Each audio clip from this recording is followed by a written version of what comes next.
مرحبا بكم في سلسلة تعرف ثقافية لتنشيط الذاكرة.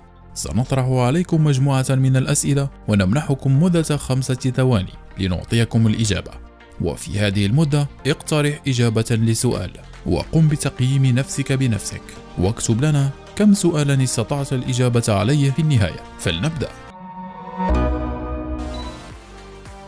السؤال الأول: ما هي الآية التي جمعت كل أحرف اللغة العربية؟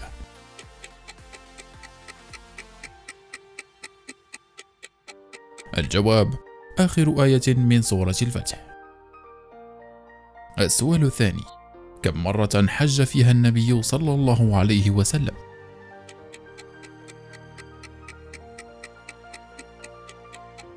الجواب: مرة واحدة.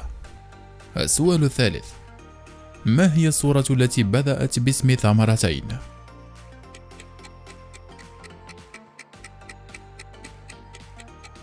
الجواب: سورة التين. السؤال الرابع: ما هو اسم النبي الذي فقد بصره حزنا على فقدان ابنه؟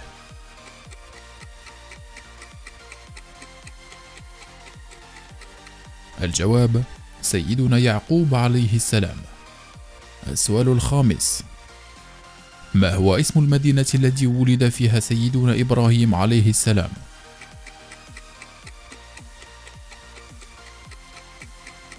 الجواب: مدينة بابل بالعراق. السؤال السادس: من هو النبي الذي أماته الله 100 عام ثم بعثه؟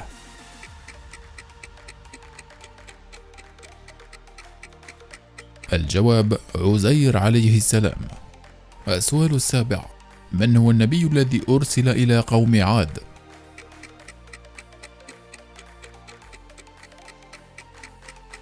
الجواب: هود عليه السلام. السؤال التاسع: من هو النبي ابن النبي ابن النبي؟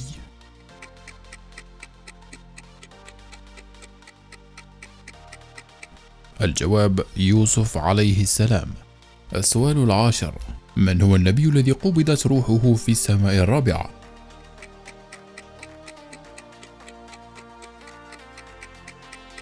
الجواب: إدريس عليه السلام.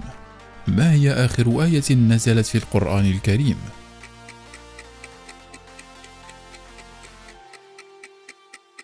الجواب: واتقوا يوما ترجعون فيه إلى الله.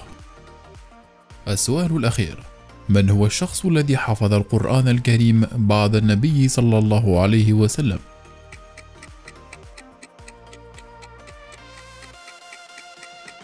الجواب: علي بن أبي طالب رضي الله عنه.